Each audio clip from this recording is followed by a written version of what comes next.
Good morning, everyone. Good to see everyone all energetic today after yesterday. Can I request all of you to please settle in? We are starting now, so can I ask everyone to please settle in?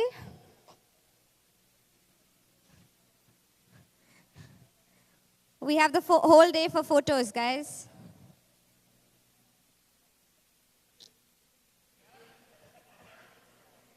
Okay. Okay, so welcome to yet another day of very fruitful, transferable learning. I encourage all of you to stay curious, stay engaged, stay interactive with the speakers because they have so much to offer. Make the most of it. A couple of quick announcements before we start. I do need all of you to register on the ITF Academy website because that is where you'll get your CPD points and your recordings post the conference. So do that today. The official dinner is at 7:30 p.m. For those staying at Seda, we have a shuttle that can take you back and bring you back to the dinner once we finish at 6 o'clock. For those who don't want to go back, there will be beer and food here available for you starting early. So the choice is really yours. The official dinner time is 7:30 p.m.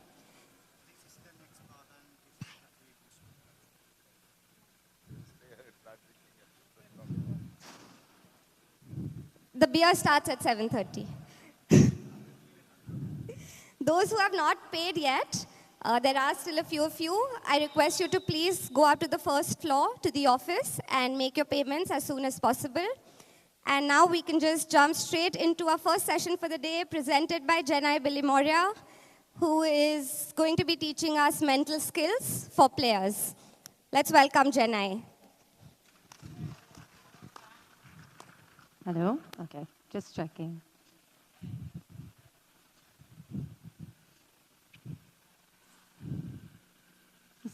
Namita?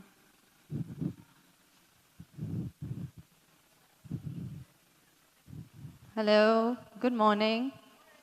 How's everyone doing? Good, energy high this morning. Hope everyone had a good night of rest. Yes? Okay. Today we're going to be diving into mental skills. We're going to be talking more about how you can equip your players with certain skills. I wish I had more time, that I would cover so much more. But I'm going to try my best to really give you all knowledge that you can use immediately with your players. Let's just wait a minute whilst we get it started. Actually, I can just start. I have a quick activity for all of you. Okay?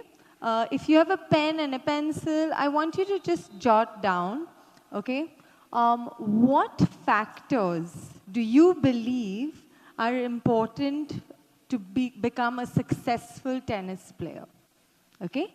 So if you don't have a pen and pencil, just think, in your mind, and then we're going to discuss. I'm going to open it up to you. For example, you can say endurance. You can say, a volley technique. So what does your player need to have to become a good tennis player or a successful tennis player? So take some time and think. And just write down everything that you can think of.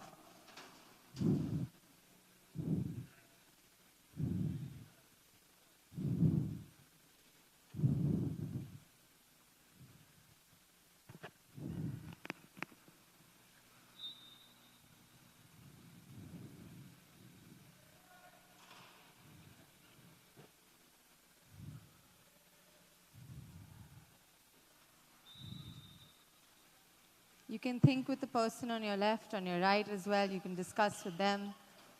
We'll then open it up and you guys can share what you have in mind.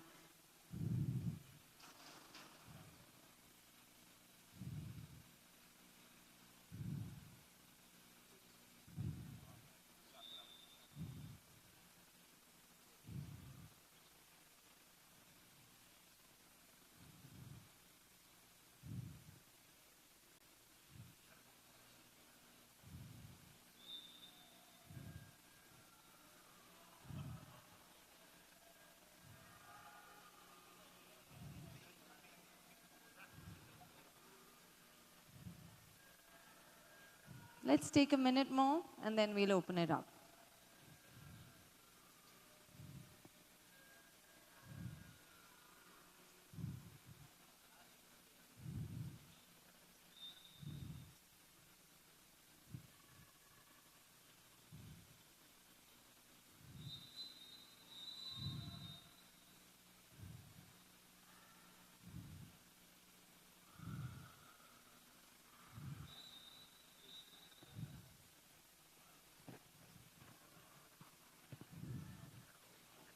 Okay. Anyone want to share what they have? Yes? One should have good agility, Okay, good agility, endurance. Okay, good knowledge of technical and tactical tennis. Excellent. Yes. First, to be a successful tennis player, number one, you have to love the sport. I love that. Excellent. So you have to love the sport and you have to have passion. Lovely. Yes. Patience. Hard work. And what was the second one? Determination. Okay, excellent. Yes. Ayun, ayun. Yan ko lang naano ulit. Time. Sorry, what was the last one? Pinatay ko na wala eh. Okay, fine. Excellent. What else? Mental toughness. Lovely. It might be really hard. Yes. Ayun, may mic. Ayun, tayo. Goal and ambition. Coachable. Layo, layo. If you want to be a successful player, you have to stick to the fundamentals. Stick to the and fundamentals. learn to practice it right. Lovely, lovely. Practice the fundamentals. Yes. Positive? Okay, and good mindset. Okay. Anyone else? Yes? Resilience and perseverance. Lovely. Should be equipped technically, tactically, mentally, and physically. Lovely. Okay, the 4 factors. Yes. Excellent. Anyone else? Lucky. Okay. Any other answers anyone wants to share? Okay. Okay, let's just give it 2 minutes. So, all of your answers were correct. So now we are in 2025. When we're looking at player development, we'll need to start looking at it holistically. Okay? It's not just about your forehands, your backhands, your serve, your volleys anymore. It's about a lot more than just that. I sort of like to think of it as there are 4 main factors, okay, that can make your player successful. First is the technical factors, okay, the technical aspect of your game.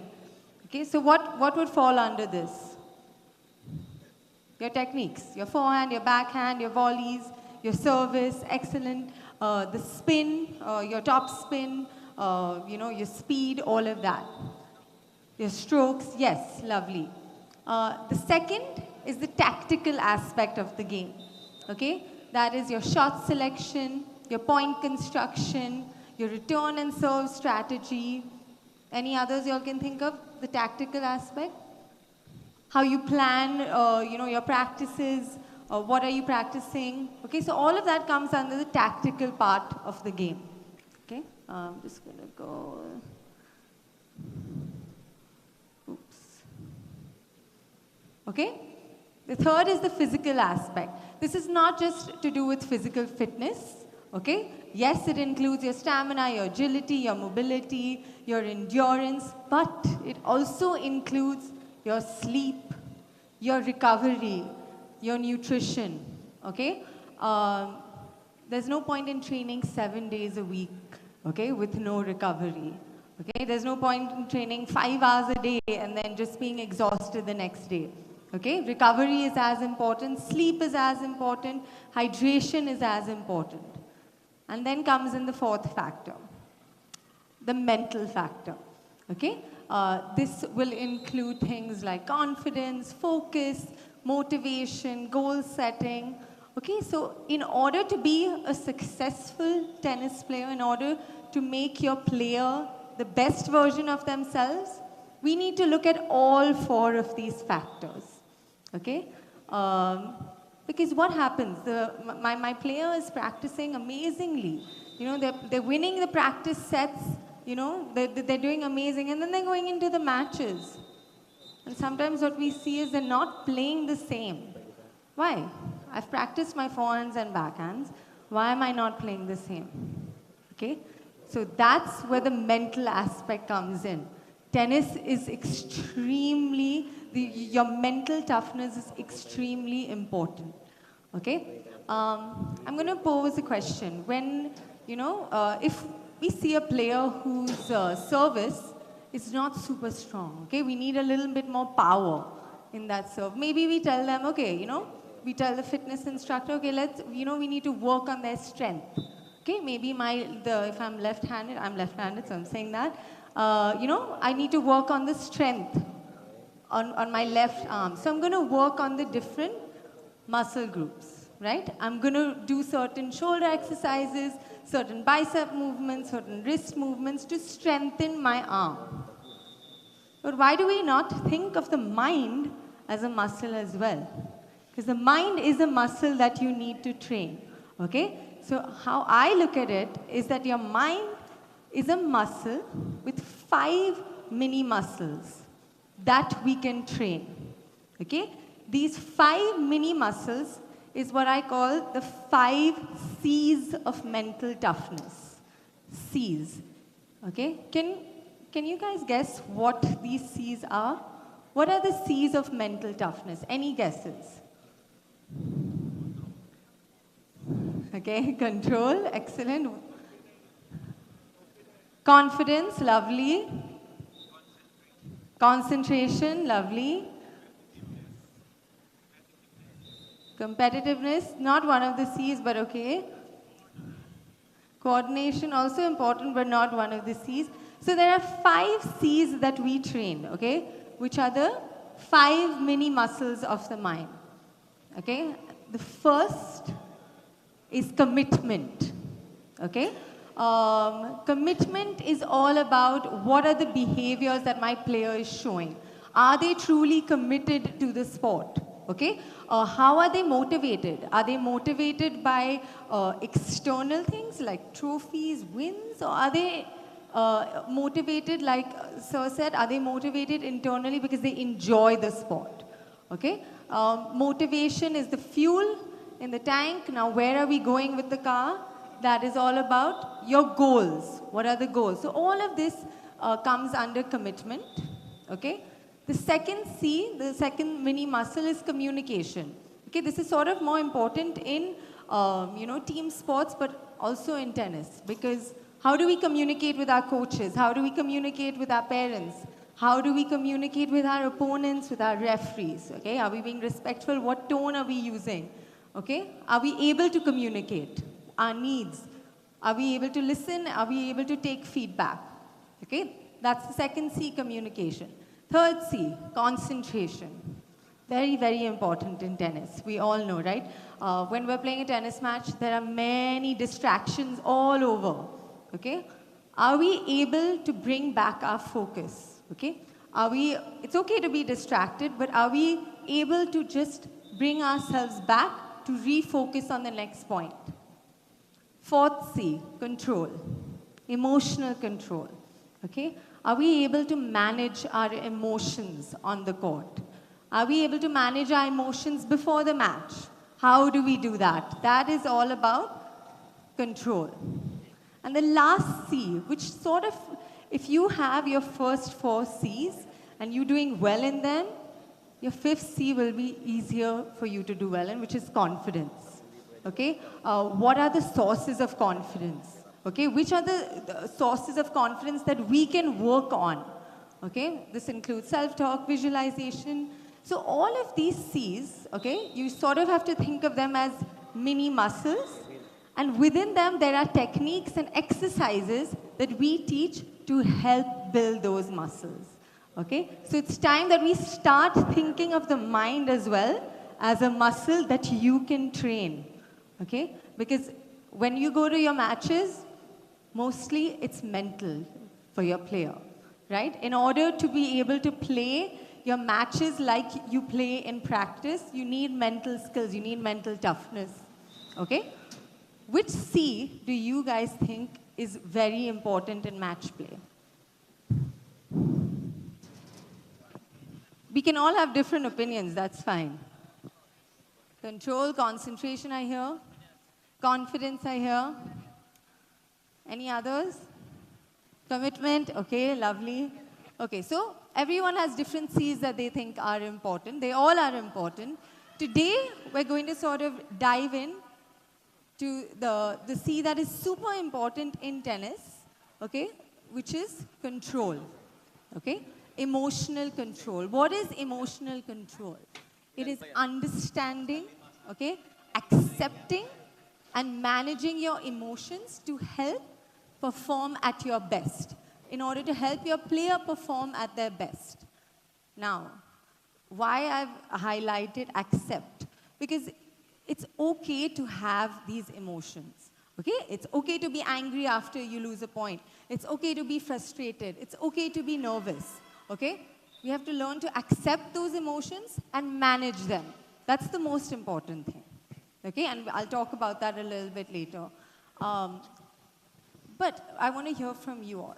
When I talk about emotional control, okay, if I were to say that my player has good emotional control, what does that look like? What are what can you think of? What does that look like? Okay, to become more professional. Okay, reach your goal. Okay, what else? What does it mean, control? Stay calm, lovely. To be confident, okay, lovely. More focus. Okay, knowing how to detach your emotions in the match, yes. Reset your mind, lovely. What else? Any others?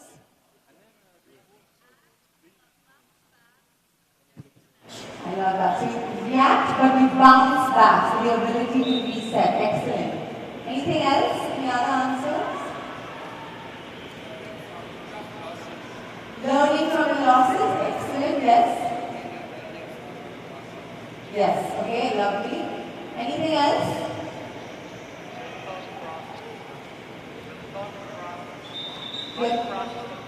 Okay. How you process. Okay. Lovely. So there are many different behaviors that we should look for in our players when we say that they have emotional control. Okay? So what does it look like? Stays calm in big points. Okay? And tennis is full of big points. Deuce, break point, 6-5, set point, championship point, all of those points. Big points in tennis. So my player is able to stay calm in them. Okay? Moves on quickly after mistakes. Okay? Doesn't dwell on the mistakes for too long, okay? Because in tennis you lose many points, okay? How do you reset? That's more important, okay? Keeps the same routine every point, and I'll discuss why this is so important to stay in control. Uses breathing to settle down. The best tool to help you regulate is breathing, and we'll discuss that. Doesn't rush when I had one of I worked with, she used to make a lot of double faults. And then I went for a match and I tried to understand why this is happening. Whenever she missed her first, so when she was going for her first serve, she would bounce the ball 5 times. Okay? When she missed her first serve, her second serve, she used to serve immediately after that. 2 bounces and serve. No time in between the 2 serves. She was in such a rush because she was stressed and nervous and under pressure on her second serve. We changed that. We said, why not stick to the same one that you're sticking to on your first serve? 5 bounces, seeing and thinking of where you want to serve. Okay? And now we have to see whether that's going to help improve. Okay? Whether the double faults are going to go down. Doesn't react to others' emotions. Lots of things can happen. Your opponent can distract you. Your opponent can be banging the racket on the floor, on the court. Okay? Making sure that that doesn't affect you. Keep your body language strong. Shoulders up. Show confidence. Okay? When your shoulders are down, your mind sort of reacts to that. And it sort of shows that emotion that I'm feeling a bit down. Okay? Knows when your energy is too high or low. Okay, I'm feeling too excited, I'm feeling too nervous, I need to regulate myself. Okay? So those are the behaviors, okay, that a player who has good emotional control will show. How do we get them? How do we get our player, okay, to have good emotional control? There are 3 different paths, 3 different phases of this. Okay? Pre-match, how do we control those emotions? How do we reach that zone where when we reach the court, we're feeling good. We're in that zone. Okay? We're in our zone during the match. How do we manage the emotions that come in during the match? Okay? And post-match. Okay? You have a lot of feelings post a match. How do I manage those? How do I learn from those? How do I reflect? Okay? So we are going to be going through all of these, and we're going to, hear a couple of strategies from each of these phases. Okay? The first one is pre-match. Okay? So now what's important to know is we all have many different emotions pre-match. Okay? What are some emotions that your players feel pre-match? Nervous. Excited, yes. Pressure, yes, pressure. Fear. Tense, yes. Okay, so that all emotions cause a certain amount of energy in your body, internal energy, okay? This internal energy is what we call as arousal, okay? We need to sort of manage this now. Okay, because your energy, this arousal, it affects everything. It affects your decisions, the way you move on the court, the way you play on the court, your strokes, everything. Okay? Now, your player needs to know what arousal level do they play the best at. Okay? And now, there is a theory. Okay? It's called the individual zone of functioning. Okay? So where in this, what zone does your player need to be at to play their best? That's your role. That's what we need to figure out. Okay? For some players, okay, maybe they need to be super calm and composed before they get onto the court. For other players, maybe they need to be high on energy. Okay? And that's when they play their best. So we need to try to figure out where do our players need to be, before the match. When will they play their best? Okay? And we need to find their eyes off. Where is their zone of good performance? Okay? That's what we need to find. I have a video next. I'm just going to play that.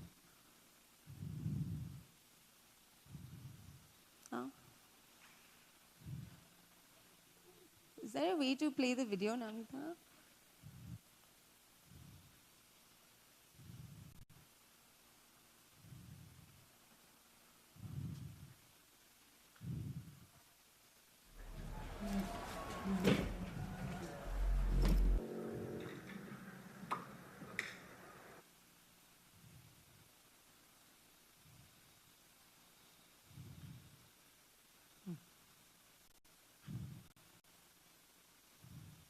Sorry, just 2 minutes.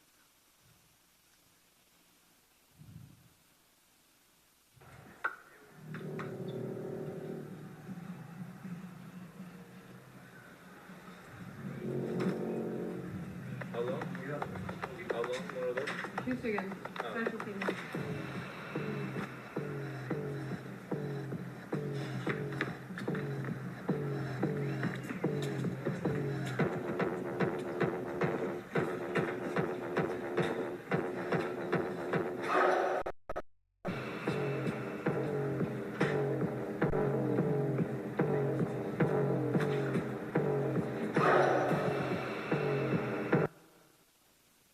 Okay.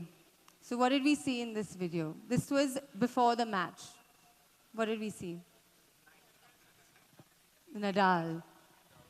Yeah. Sorry? Okay, so Casper was, looking a little bit nervous, okay? So what I wanted to show in this video is Nadal, okay? When he walks onto the court, he needs high energy, okay? If I were to, how do we find our player zone is you ask the question, okay? From a scale of 1 to 10, 10 is the highest arousal. What level do you play the best at? If I was to say, give Nadal a number, I would say he plays best at a 9. Okay, you saw how he got prepped before his match. Okay, other players are different. If we look at Naomi Osaka, she likes to be calm. She likes to be composed. Okay, she says she does a little bit of deep breathing before the match. Okay, so every player is different. Okay, not every player needs to be like Nadal, who needs that energy. Some players need to just be calm before the match, okay? So an important thing for you all to do as coaches is try to understand where does my player fit in this, okay? Is my player 2 where they need to be calm, okay, before the match, or do they need to be at an 8, a high level of energy, okay? And how do I find this out?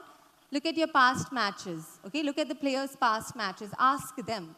Ask their parents, okay? When do you play your best tennis? Do you play it when you're calm? Do you play it when you're in between a 6? Or do you play it when you have high energy? Okay? So this is how we have to try to find what their zone is. Now, what is so fine? We have their zone. This is when they perform their best. How do we reach there? How do we make sure that we reach there before every match? Okay?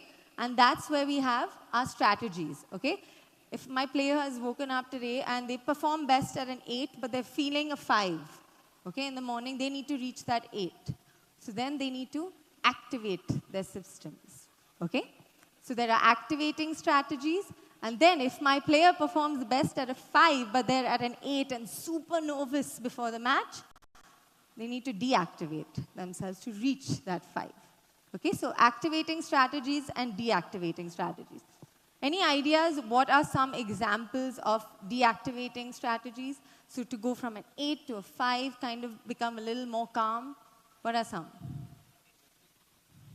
Meditation, excellent breathing. What else?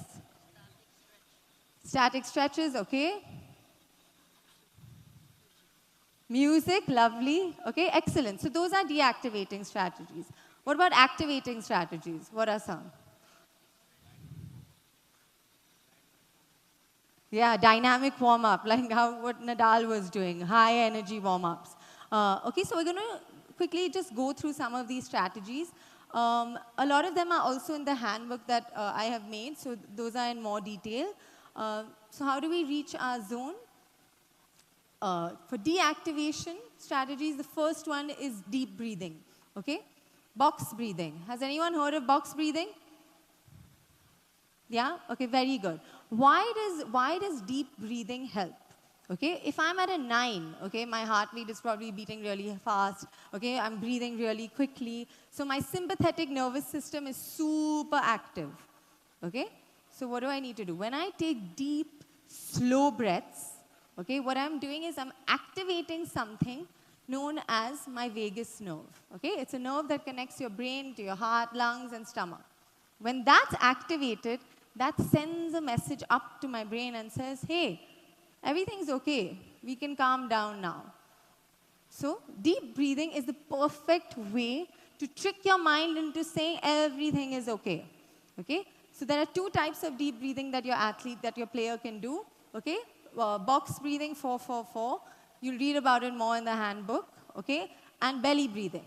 Okay? This is another quick way of breathing that they can use during matches as well. Okay? Another strategy, progressive muscle relaxation, PMR. We've gone into it in depth in the handbook as well. Okay, this is a way, the night before probably, if your player is feeling tense, they can use this to relax their muscles. Okay? Another breathing method as well. Relaxing music. We always see the players, a lot of players walk in with headphones on. We don't know what they're listening to. But some probably listening to high beat music and some probably listening to relaxing music. Okay? So if you need to deactivate, you're probably listening to, a little calmer music. Okay? Journaling, extremely important before matches. Okay? If you're feeling nervous, if you're feeling scared, okay, if your player is feeling all these things, encourage them to write it down. Okay? It's sort of catharsis. So you remove all your emotions onto a piece of paper. It's freeing. The feeling is freeing. Okay? As well as writing a goal for the match. I'm not saying the goal should be, I want to beat this opponent. That's not the goal. My goal today is, my player's goal today is, I want to hit my forehands a little bit deeper. I want a better first serve percentage. Focusing on the performance and the process, not on the outcome. Okay? That reduces the pressure, that reduces the nerves. Okay? So journaling. Those are your deactivation strategies. Now, activation strategies. Breathing, but a different kind of breathing. Rapid, shallow breathing. So faster breathing. Okay? 15 seconds to get your heart rate faster. If your player plays best at a 7, and right now they're at 2, they're feeling lazy, they're feeling bored, they're feeling tired, get them to do the shallow breathing. Okay? Helps activate their system. High energy music. Okay? Again, this is another very, very good activating strategy. What kind of music do they listen to? High intensity music. Okay? Physical activity like we saw Nadal, right before walking onto the court, doing a few sprints.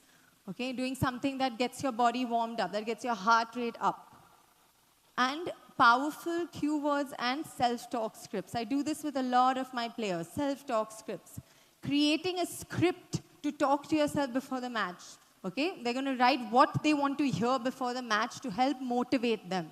And they're going to listen to that right before walking onto the court. Okay? Helps with motivation, helps pump them up.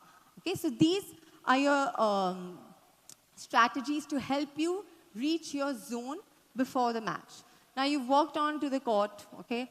Everything's good. You're ready. You're in your zone. Now the match starts and a lot of emotions come in again. Okay? What are the different emotions that we see our players going through during the match? Anxiety, yes. What else? Stress, anxiety, nervousness, anger, frustration. Okay, how do we manage these emotions? Because they will affect your performance.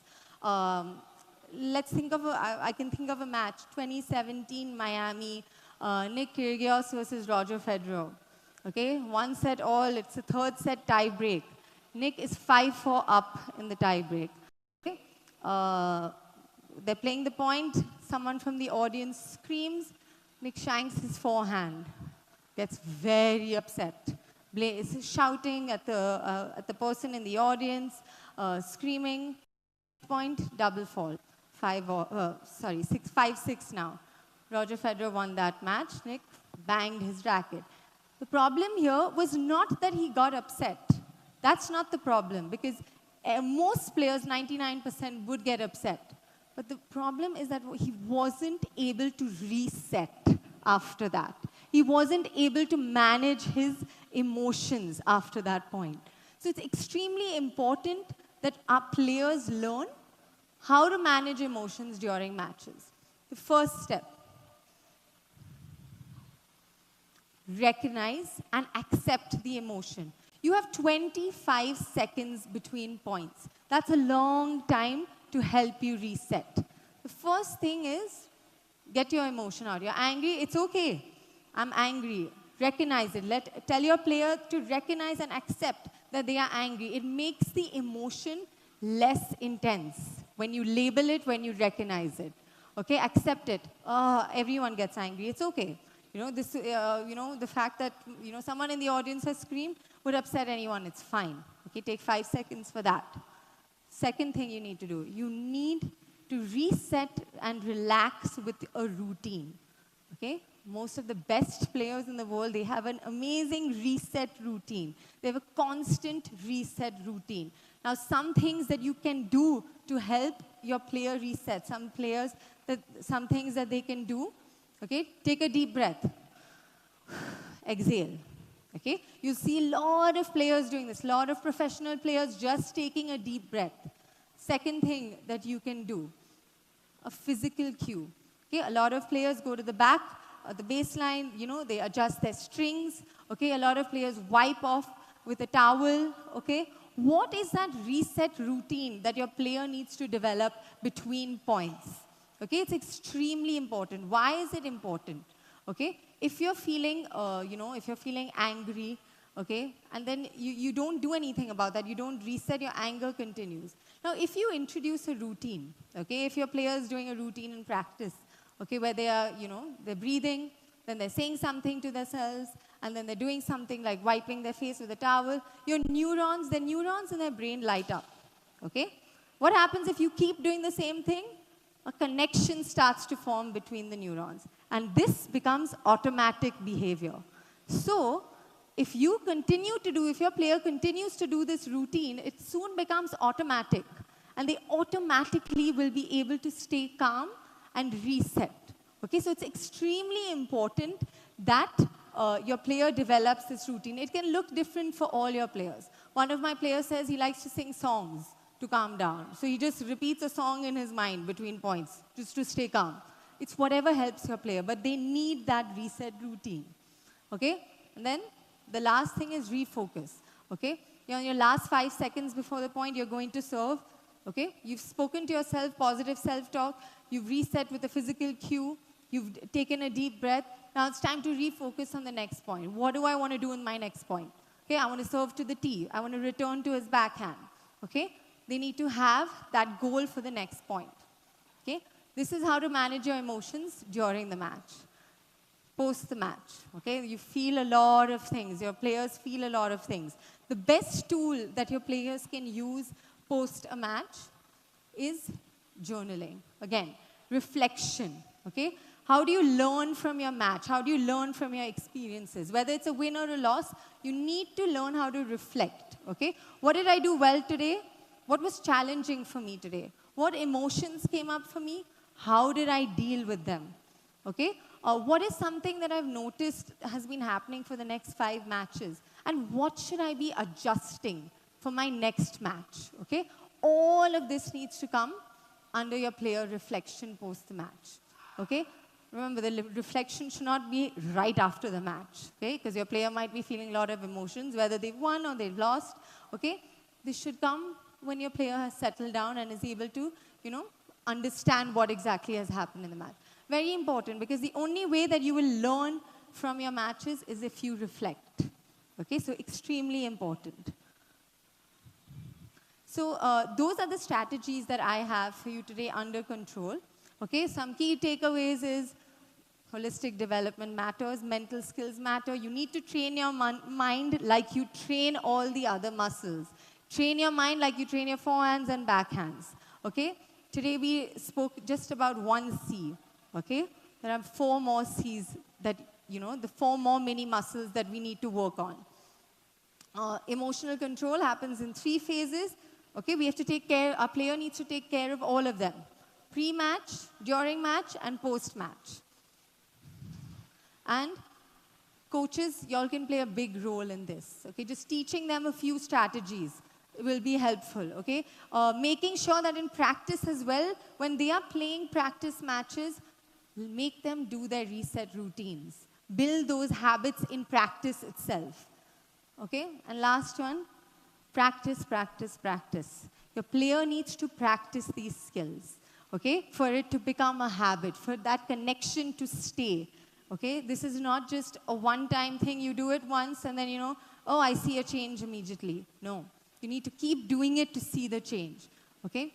And we see changes in about 6 months after the player has done this consistently, okay? So, just like they practice their forehands, backhands, serves, volleys, they need to do the same with their mental muscle. And that's all I have for today. I'll take some questions now if we have time, yeah?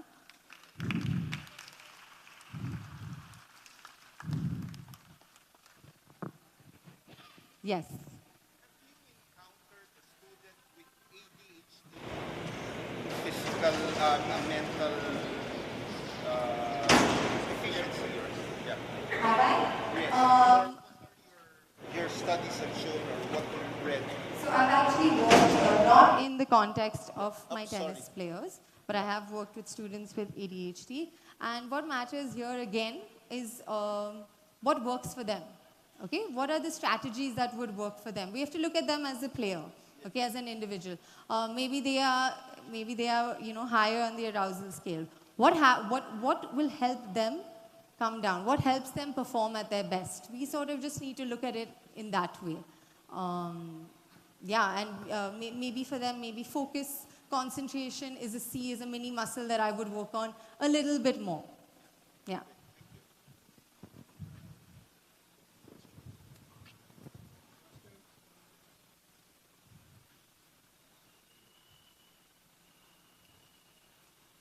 Any more questions, thoughts, comments? Any insight on the physical and mental toughness? How do you compare them? How do I compare it? Okay. I think as a coach, you'll be able to say that better. I think we can see that the physical toughness is important because, that shows in the practice as well as the matches. Mental toughness all comes down in the match, right? Because you've practiced your physical skills, you've practiced all your strokes, okay? But the mental toughness really is reflected in match situations. I think tennis is a very, very mental game. I would say 80-20 in matches. I say, if physically you are good, mentally you must be good. If physically you are distorted, then mentally you are destroyed. Physically should be the first, and that take your mind, maybe. Do you, I have a question for that, just a comment is, do you have any players who are amazing in practice but then go into matches under pressure? So that pressure is something that you also overcome with mental toughness, right? Yes.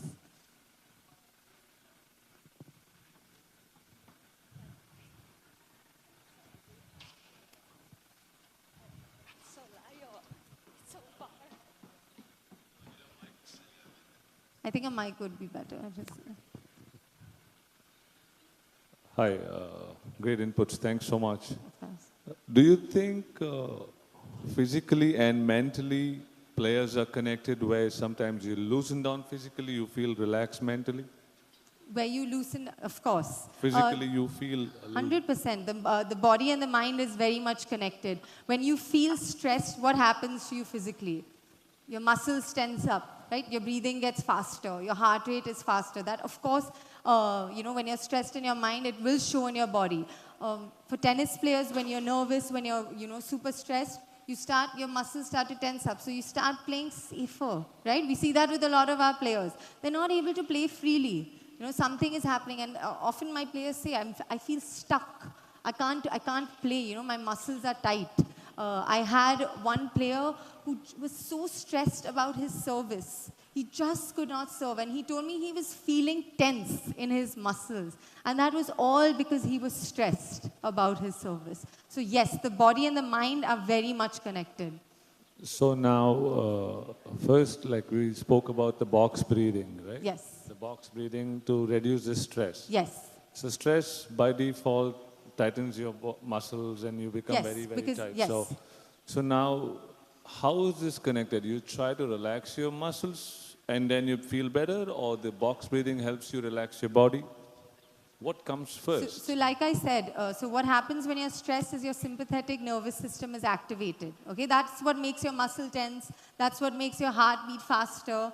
Okay, when you breathe, okay, what happens is you activate your vagus nerve.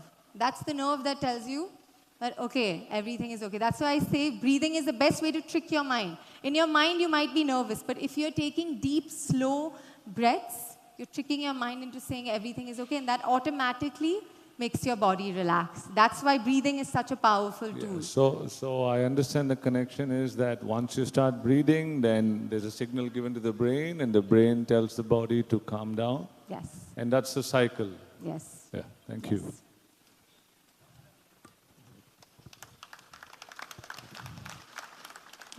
Thank you all. Any more questions, you can always ask me later or during the panel discussion. Thanks all, you all have been great throughout both sessions. Thank you. Thank you, Janai.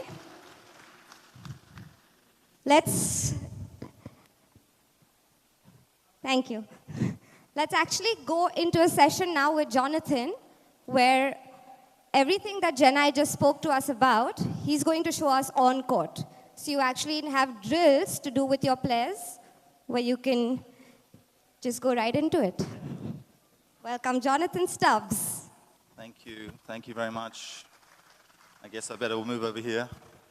How are you guys doing this morning? You good? Everybody, we're still at the first thing in the morning. Everyone is still fresh. So I'm very lucky. I want to cover a little bit of topic which is quite,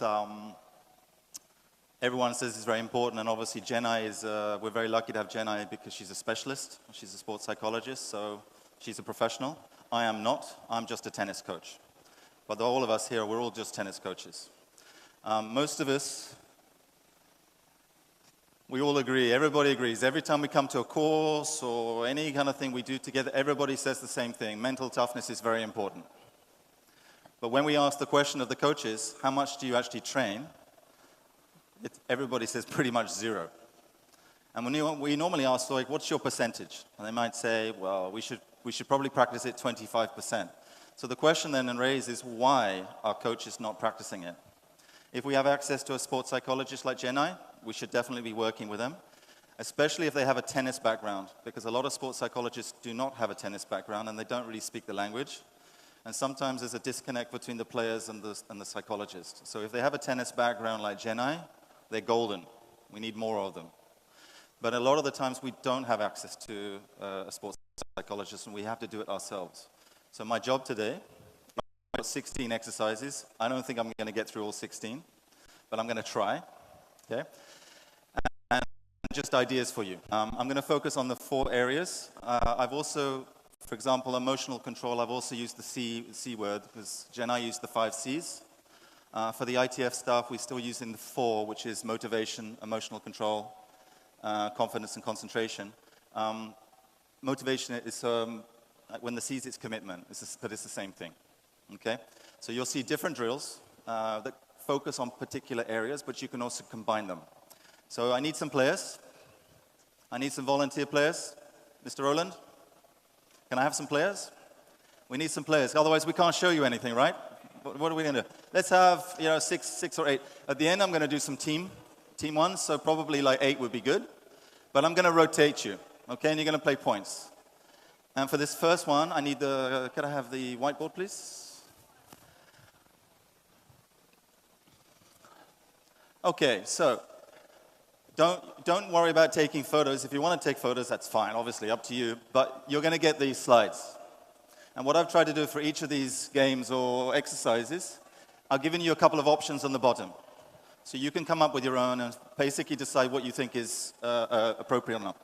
For this first one, I need players with rackets and balls. Come on, guys. I've only got 35 minutes. Hurry up. Let's go. Vamos. Okay, I'll keep talking. We're going to have the first one. This one, you've got 5 symbols on the screen. I'm going to work on emotional control. This side of the court, you're going to be looking at this player. And over here, you're going to be looking at this player. And you guys are going to tell me what's the score. The player has to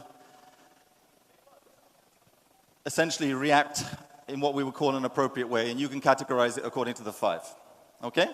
Easy. Very easy. I need players. With racket. If we don't have players, we can't show. So don't worry, you're not going to run a lot. It's pretty calm. So 1 player on that side.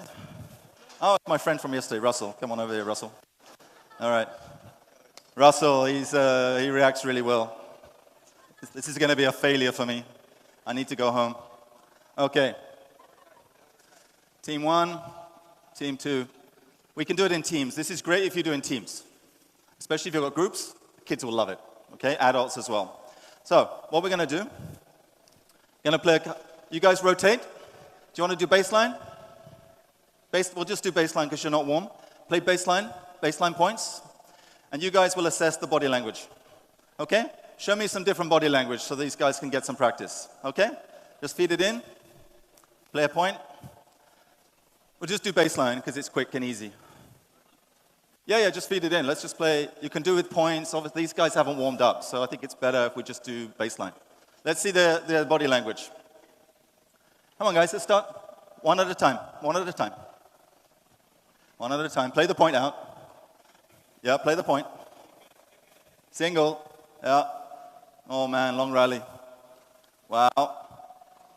Stop, it's out. Any reaction? Okay. Points for this guy? What point? Let's go. What did you score? +1? And for here? +1? Okay. Next point.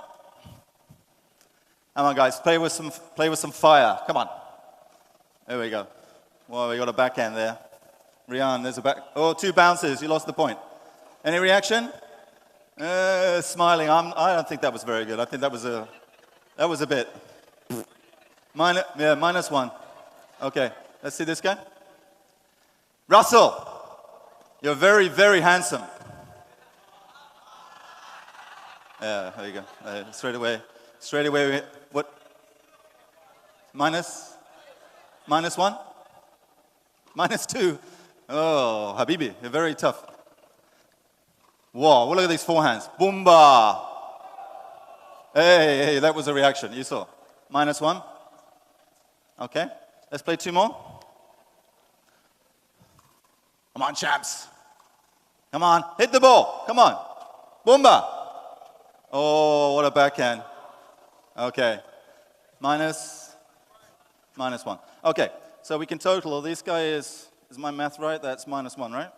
Is that right? And that's -1, -2. Hey, I didn't say I was smart. I'm a coach. That's why I'm a tonus coach. I'm not smart. Okay, this is a simple one. Let's move on from this one. Easy, right? Okay. If you're doing this, would you mind taking this? Someone can take this? Can someone take? Thank you very much.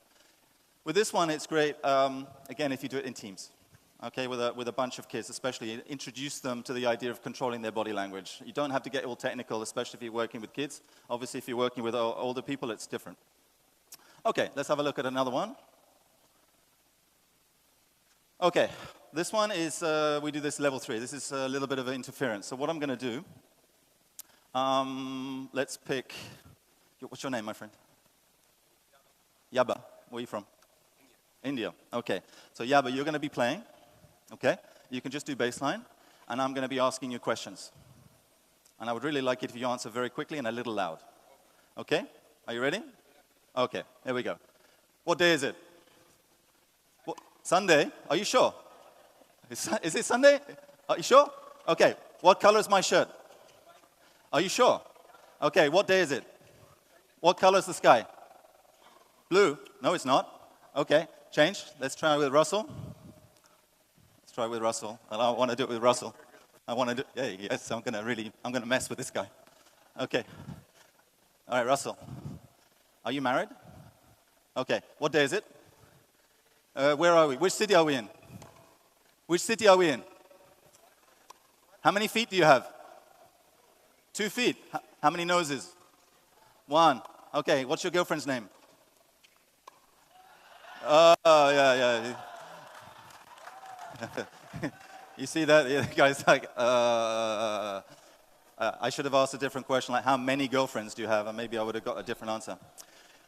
This one looks fun, and it is fun, but it's all about concentration because it's very difficult to concentrate, especially if we're playing points. This one I would do it playing points. The technical term is contextual interference. So it's very hard to concentrate. There's different kinds of interference. I have another one later. You can do it with balls. You can do it with noise. You can do it with questions. And you'll find that it's actually not as easy as you think. Okay? And if they can concentrate and answer the question quickly, you know that they are able to concentrate very, very well. Okay.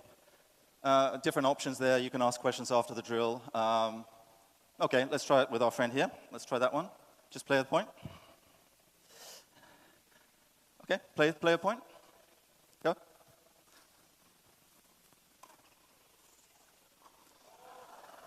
Was that a bad word? Hey man, hey, come on, this is not acceptable. We're at a conference. You can't say the S word. All right, yeah. Let's play it again. Play it again, Sam. Let's go. There we go. Oh man, get the ball in the court, dude. Come on, let's change the player. No balls in the court. Okay, one more. Okay. Good.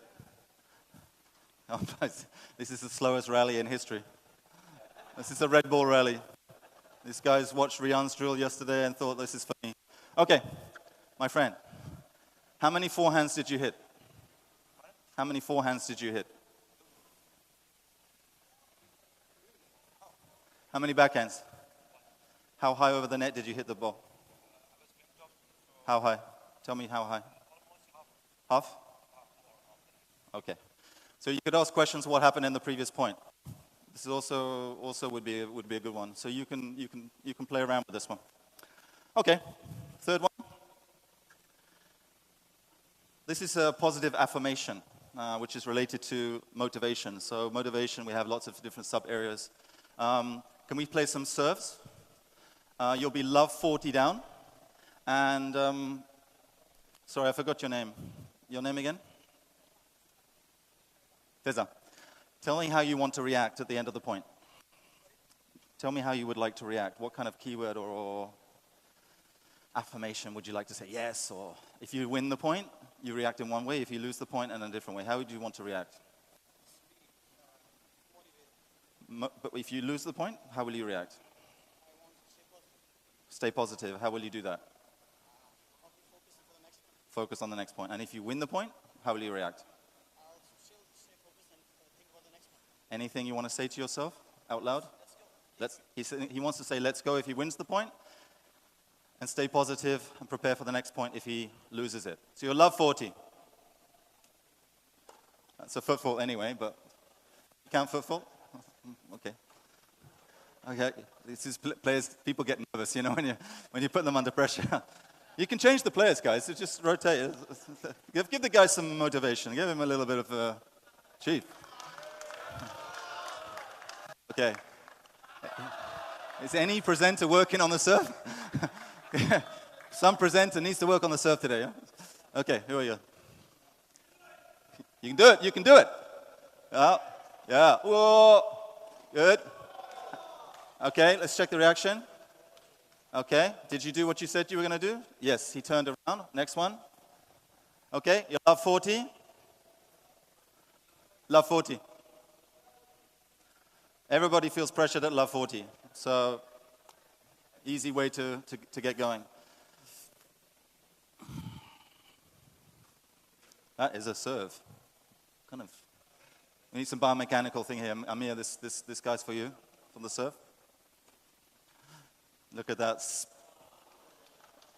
Sorry, I forgot to ask. What are you going to do? You going to do one of these? Can you do it again? Are you going to do this one? In his face? Okay, let's do it again. Get in the guy's face.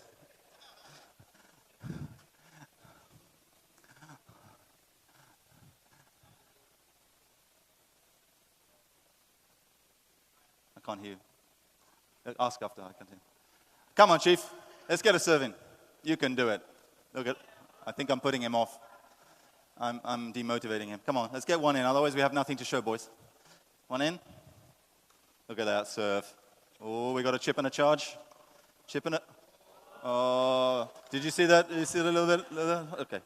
Okay, this one you can play around. This one would definitely be good with competitive players. Let's have another one. Battle. Okay, so let's have two players. Russell, my friend. This one you're going to feed short ball. Let's just come to net. Can we come to net? Do you want to play as a team or individual?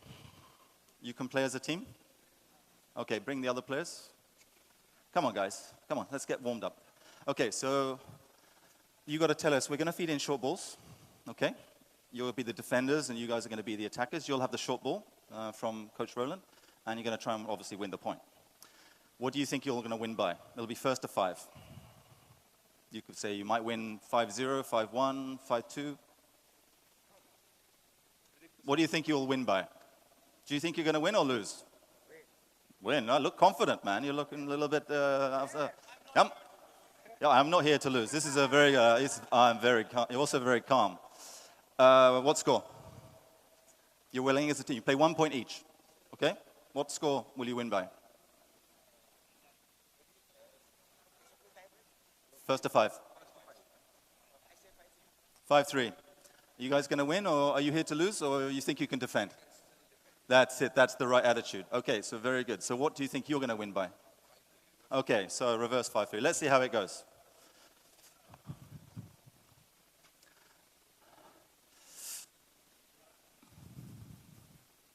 You could add different constraints. You could say you can only hit a backhand. And play around with it any way you like. Okay? Only hit to one side. Okay, let's go. What an easy ball. Even easier. Yeah. Plop it up. Hey, Chief. No, rotate. You lost. You're not here to lose. You should change the player. Very easy ball. Come on. Boom. No, right on top of the net, Roland. Right on, so they can splash it. Okay? Easy ball right on top of the net. Okay? There we go. There you go. That one.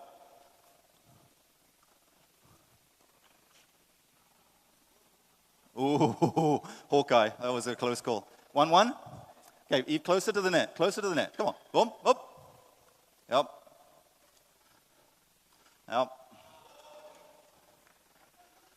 We should add some requirements. Okay, if you win the point, if you don't react, you don't get the point. I think they're very passive. You get this with players. Look, seriously for a moment, you get players, sometimes they're a little bit shy, they don't want to show emotion. So let's come. If you don't react with something, you're not getting the point. And come up because you're going to have a very, very easy ball. You should win the point every time. This is easy drill. Come on. Wow, the softest forehand I've ever seen. Okay, gets the point. 2-1. Very good. Next one in. Come on in. Come on in. It's really close. You have to put the ball away. Come on. Put it away. Boom. Yeah. Did you react? Yeah. I thought it was going out. Ah, okay. I think that wasn't the best one I've ever seen, but okay. Okay. Score 2-2. Ah!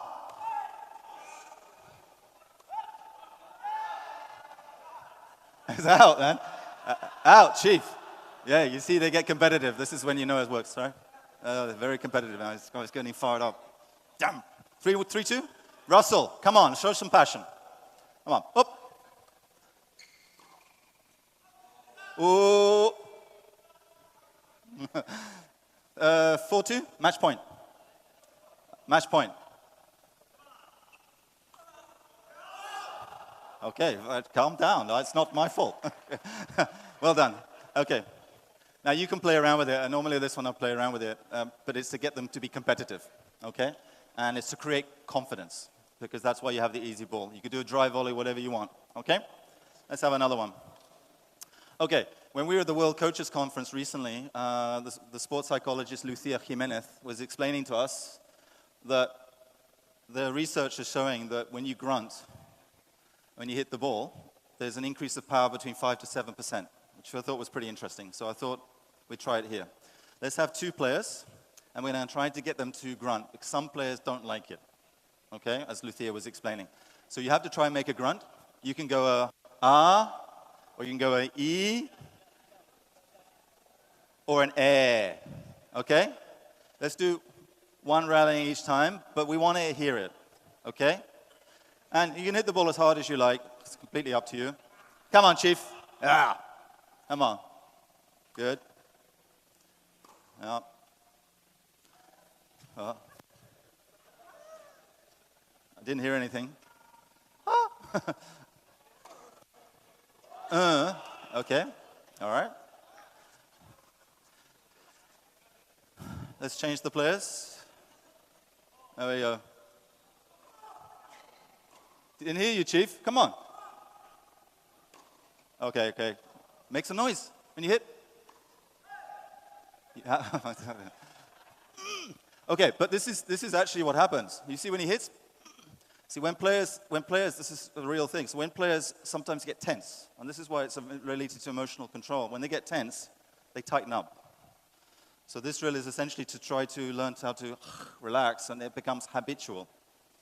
You'll see that Lucia was suggesting that they do 2 grunts and 1 without, because otherwise, if you just do grunting, the quality goes down.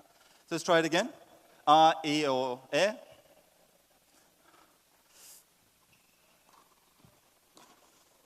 He's saying bad words again. I think we should change this. It's Filipinos, man. They're emotional control with the Filipinos. We need to have a special session for them. All right, my friend from Pakistan. Good. Okay. All right, one more, and then we can go to the next drill. Wow, big sound. Sound.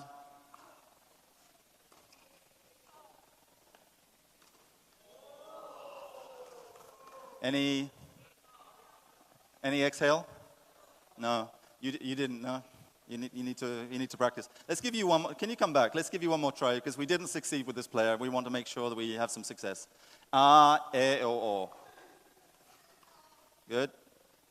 Just play it. If it's a bit out, keep going. Otherwise, we're never gonna see anything. Good. Big noise, no hit. Bing! Amazing. Bing! Incredible. All right. That's not too bad. All right. Concentration. This is the similar one I just did before. I think I covered this one already. Ask the player after the point. Actually, no. Let's try it. Let's have 2 of you. You're going to play the point. And you guys, you just talk to him about whatever you want. You talk to him about whatever you want. No, he's playing the point. And you talk to him. So if you go on that side, if you come on this side, and you talk to him, okay? And then afterwards, we'll check what he remembered or heard. Okay? Let's try. Come closer so he hears you. Okay, talk. Keep talking to him. Okay, I can do it if you want. Okay.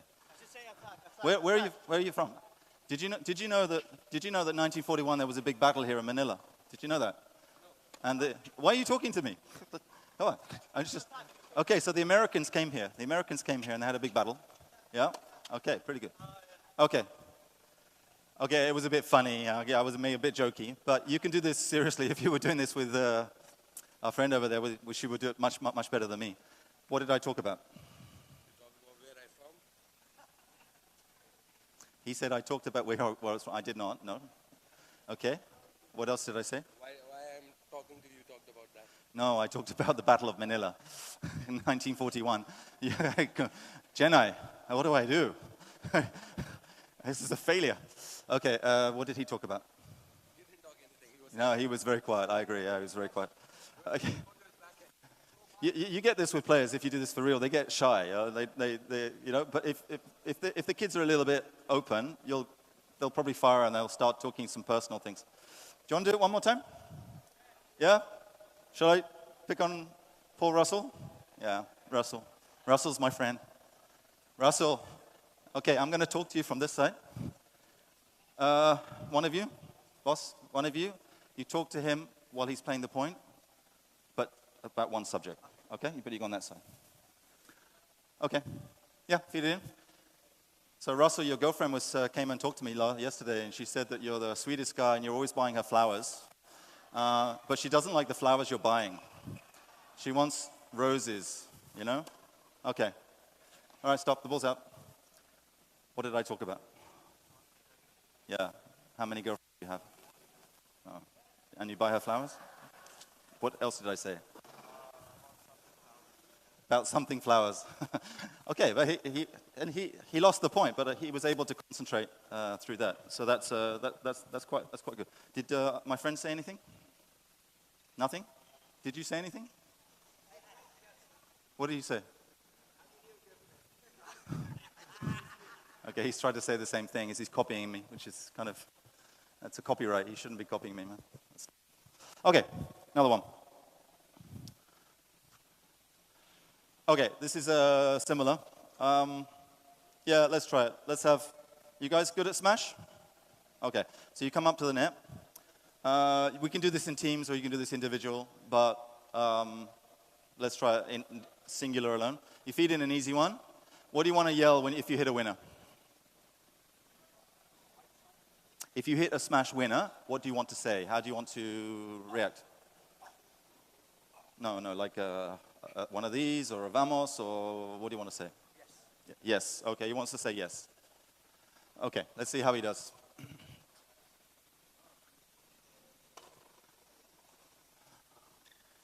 You can give him even easier smash. Even easier. Yeah, easier. Yeah. See if you can bang it away. Yeah.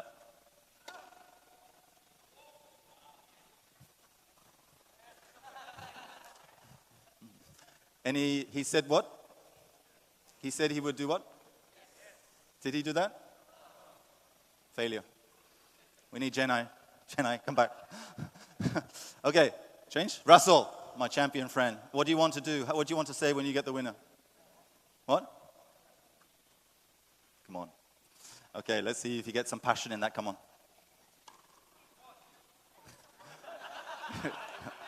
It's not very convincing, but okay. Yeah, come back again, Russell. Should we film it for his girlfriend? We can film it for his girlfriend. Maybe she would.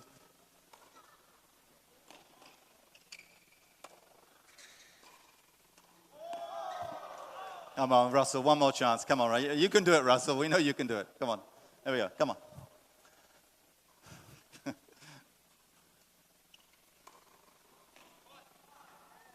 He said yeah. You said he was going to say yes, but now he's changed to come on. Okay, well, these things happen. Can we have different player? Yeah. What are you going to say? All right. It's drawing the string. Whoa.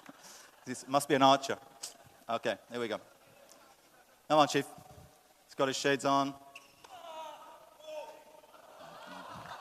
Yeah. Let's see that again. It was good fun. One more. One more for our friend. Come on, you have to win the point. Come on, just read the ball. Come on, it's not that difficult. Come on, guys. There we go. Ah! Is that in or out? Out? I'm not sure. Okay. So yeah, you can play around with this one, and it's to get the confidence externalized. You can give tasks. For example, you give them a backhand smash, or a bouncing smash, or a jump smash, whatever task you want to give to make it add some difficulty if you wish. Okay. So let's feed. I think you covered this right a little bit, Jenna, right? So Jenna, how many breaths? Can you feed Russell? Can you feed Russell a wide forehand, and then a wide backhand? And then Russell, how many breaths should he take? Hello? Yeah, you can even just take one deep breath. One. So one deep. One? Okay. That's also good. So you try one deep breath. Okay, that's what Jenna said. One forehand, one backhand. Wide, a little difficult. Difficult, yeah. Okay, let's turn around. Is that okay? He can even do two. It's as many as he feels he needs to take to reset. Let's make it a little bit more difficult. Can we make it more difficult so he really has to recover? Okay? Come on. Come on, let's make him suffer. Come on, go. No, he's not breathing. You have to, Roland, you have to be a little tougher with him. Huh? Kill the guy, Roland. Come on. Yeah.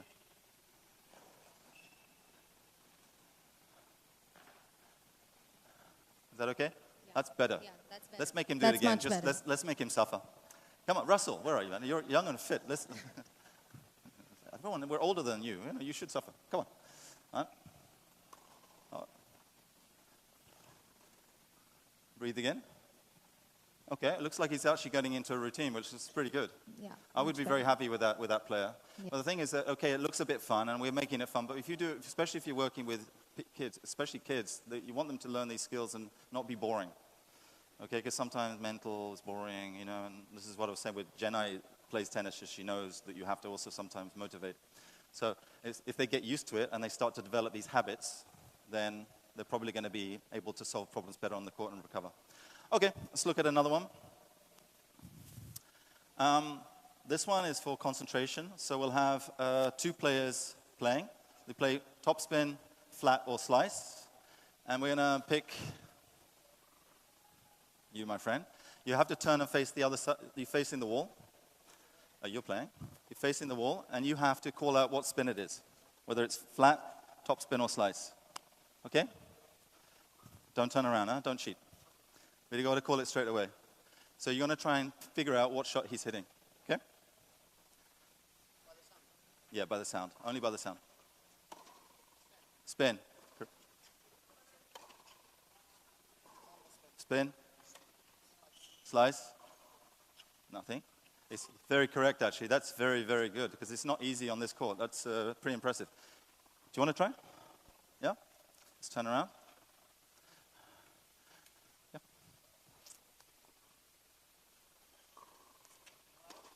Flat. Top.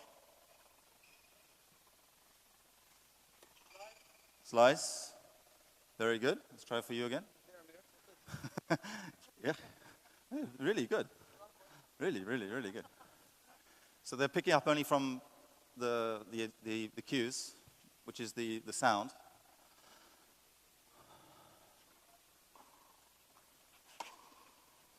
Spin. Flat. That one, he said flat, but it was slice. That one was, do you want to try it again? This was difficult. Yeah, try it again. Spin. Miss. Correct. Miss. Frame. No, that one was slice. Yeah, it's a little bit of, so this, you know, sometimes when you have, especially if you have groups, and there's a player waiting. I see this a lot. I saw this last week when we were here for a course. There's one player by the side. Roland, where are you? You remember last week? One player on the side next to the coach. So the coach is at the net and the one player at the net. They're just waiting. They're not doing anything. So this one is quite a good one, especially for like warm-ups or like that, when you can get the mental focus a little bit early. And also give them what we call an additional task. Could be picking up a ball, could be doing something mental. Use the time wisely and then rotate the players. Okay, this would be a suggestion for you. Okay? Okay, now this one is a favorite of mine. Let's grab, we have 4 players. Okay, we're going to have 2 players that are going to rally. You're going to have 1 ball each. 1 ball each. So, Russell, you can go with my friend here again. Your name again? Faisal. Russell, you're Faisal. You only have 1 ball. 1 ball. Get rid of the balls. Only 1. And over here, you have 1 ball. Okay? We're going to give them a minute. And it's a competition between the 2 sides. Only 1 ball. 1 ball. If you miss the ball, you have to run and pick up the same ball. Okay? So if they miss, they're going to walk, pick up, and they're going to lose time. And the competition is between this side and that side. Who gets the most number of shots across the net in the 1 minute? Okay? We can count the feet or not count the feet. Do you want to count the feet or not? No? Yes or no? Guys, yes or no? Decide. Okay. Right. Okay, let's get a minute. 1 hour is not correct. Why is it minute? Okay. Oh, sorry. I don't know how to do the timer. Okay, you guys ready? Okay, and when you hit the shot, count out loud. Count your score. Loud. Feed not count, right? No, feed doesn't count. All right, ready? Go. Loud. Loud. Louder.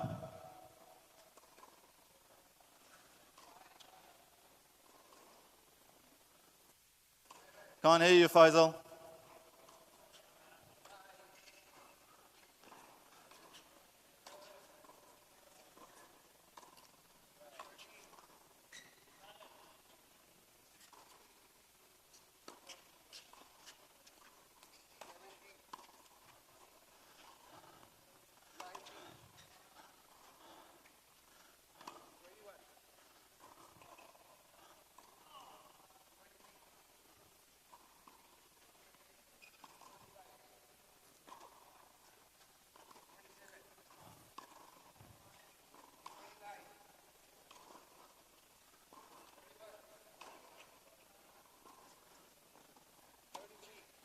Okay, stop. No, that's after 35, after the stop, it doesn't count. So how many did you get? 38? You guys got 30, 34. That's a lot of shots, actually, in a row, yeah? 1 minute? Let's give them a round, man. Well done. I actually started this one a long time ago. I was doing team training in Hong Kong, and players would come, warm up. It drive me crazy. I can't stand it. So I invented this game just for that. Let's make it a little bit more difficult, just for fun. So on this side, you're going to use a different color ball. And on that side, Russell, you can only hit backhands. No forehand. He's motivated. What color ball do you want? You can have red or red. I have red and I have red. You can use the one on the left or the one on the right. Okay. Go with the right. Okay. All right. But this time, we're going to change it. We're going to do 30 seconds. 30 seconds only. And you have to get more than half of what you got last time. Yep. So you got 34. You have to get 18. If you don't get 18, you can't win. And you guys got 30, 38, so it gets 90. You've got to get 20 or you can't win. Okay? Easy? Sorry? Yeah, no, whatever you want. I didn't add that constraint. I just said the ball. Let's see if they're smart. Are you ready? You guys ready? Okay. Is that a forehand? Yeah, that's a forehand feed, no? I think we don't allow that. Okay. See, he's already cheating. All right, stop. Count out loud. Come on.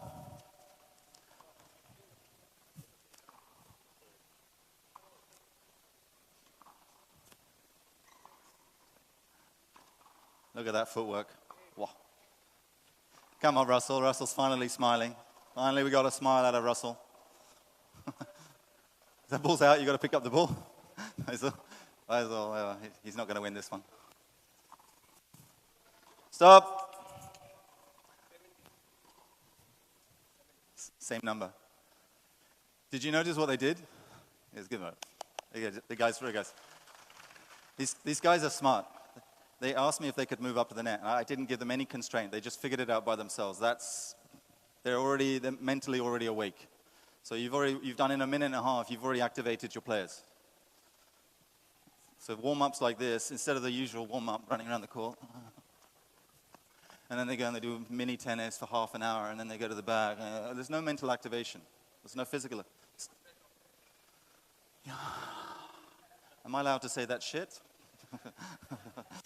It's just stupid shit, okay? And you as coaches, you should create your environments a little bit better, and then you can create a constraint, okay? Be creative. Did you like that one? Now this one, we call it motivation, but you could also say it's concentration, okay? All right, let's have another one. This one, yeah, let's try this one. So let's have 3 cones. Players play points. And I need a red, orange, and a green. Is that green? Actually yellow. Okay, so we're going to have them put a cone on the side. This is probably better if you do multiple cones and then count. I think, right? That would be better. I would do that, Jenna, yeah. But never mind. I don't have the time. In a real session, I'd probably have lots of cones, and then they could count them at the end. So what you do, you track your reaction as positive, negative, or neutral. If you think it's positive, you touch the green. If you think it's neutral reaction, touch the orange. And if you think it's a negative reaction, touch the red. So you play some points. If you're not warmed up, do it from the baseline. We'll just do it on this side for now. Okay? You guys got the idea? Okay? Let's play some points.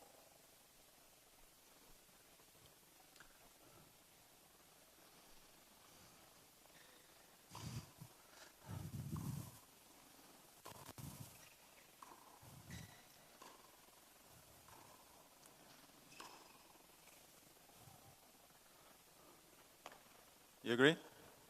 Next point, change. You agree? Yeah? Positive? Actually, he just ran to the cone. It didn't really react, did he? He just kind of sprinted for the cone. Okay, let's get a reaction, okay?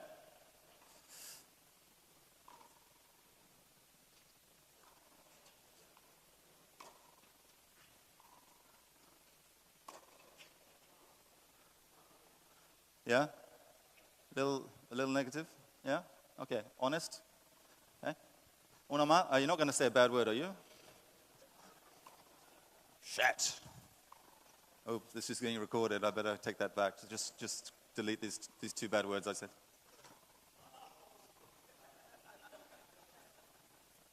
You know, he looked like he was running to Jollibees, you know? Hey, I'm going to get my, what do you call it, chicken with rice? One more?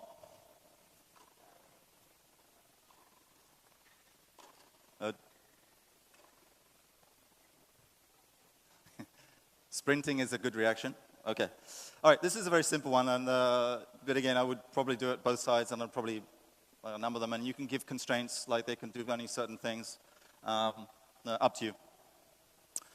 And also play a team game, also.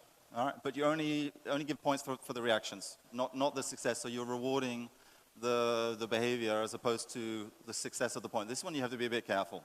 If you want players to do certain things, you have to reward that either effort or reactions and behavior. Okay, this is another contextual interference. I don't think I'll do this because I'm out of time. But when they're doing the serve, okay, you can throw up a couple of balls, and then they are, you know, they're a little bit lost in space, and that can create an interference. You can also talk to them, or, you know, as we did before, talking, or whatever you want.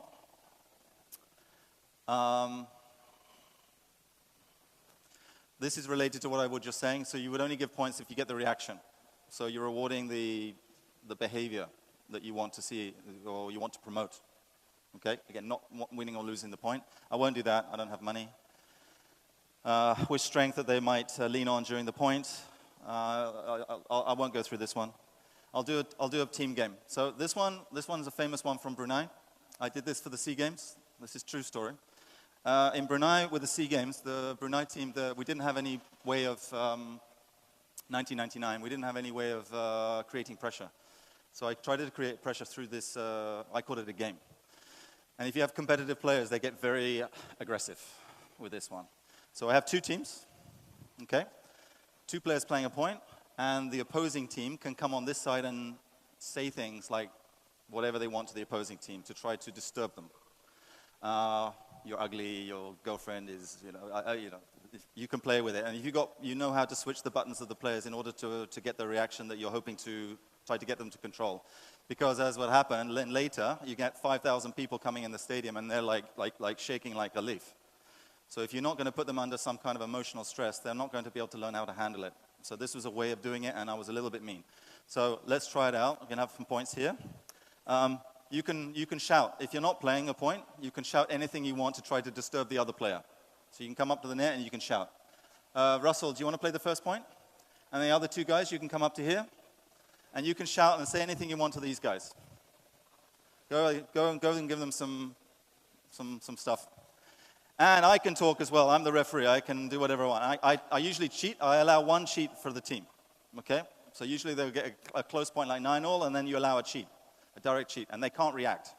They have to turn away, and if they react, I'll dock them another point. Okay? How's it going, Chief? Let's go. How are you today? Are you feeling good? Yeah. Hey, where are you from? Hey, the food is better. Come on, the food is terrible over there. Oh! Yep, come on. Yep, oh, look at that volley. Oh, wow, look at that volley. Pretty good, huh? Okay. Now, if I want to take it further, I would probably want to make sure that there's no reaction to me. So I will normally talk to them and keep trying to disturb them as much as possible. And if there's any reaction, I'm going to dock the point. Okay? But you've got to be a bit of a motivator for this kind of a thing. But it really works. Okay? I tell you, it works. Let's give him another one. This guy's iron. Okay, where are you from? Where are you from? What's going? How's the food? Is your food spicy? Is your food spicy? Is your food spicy or not? Yeah? Oh, look at that backhand. There's no power in that backhand. Look at that. We got him. We got to him. He got a little bit shaky there, right? You agree? He got a little bit shaky there on that forehand, and that's exactly what you want with this kind of a game. Am I out of time? Am I on the money? Okay. I have one more which I'll show you. This one's an absolute winner.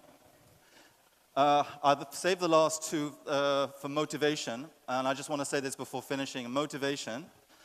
What is the number one thing in motivation for you? What's the number one thing which is motivating?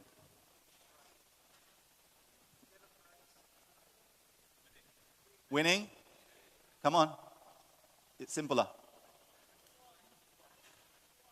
Reward? These guys are very reward-oriented. Fun. If it's not fun, there is no motivation.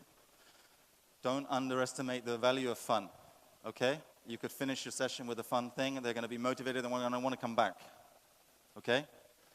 If it's boring, you'll suffer. Always something fun for the motivation. So this is why I put these two at the end. Okay, you'll have this resource later, and if, of course, you have any questions, I'll be very happy to take any, or one question. Okay, sure. Yesterday I got 0. I'm not taking a question from Ahmed Borgay, so. No, you just mentioned that research shows that grunting can increase the speed of the strokes by 7%. 5 to 7. Yeah, by 7. That's what she said. Which is a big percent. Yeah. So if that's so, should the coaches really recommend grunting to all the players and to all the players to do it every time? So I didn't quite understand that. Should coaches recommend grunting to the players? That's what Lucia was saying. I watched the tape back from Lucia because I was on the court next to her, and she said that the researchers said that the difference of power. I tried to actually find the research. I didn't find it when I was preparing for this presentation, but she was suggesting that the players use whichever one they want. But her proposal was that exhaling or grunting, she called it grunting, but it's exhaling essentially. The relaxation creates more power in the shot. So if there's more power in the shot from exhaling, then I think we should try to do it, yeah. Common sense. Thank you, everyone. Thank you, everyone. Thank you, Jonathan. Thank the players. Thank the players. Well done, guys. Thank you so much for running around and being laughed at. You guys were awesome. So we're going to take a coffee break now.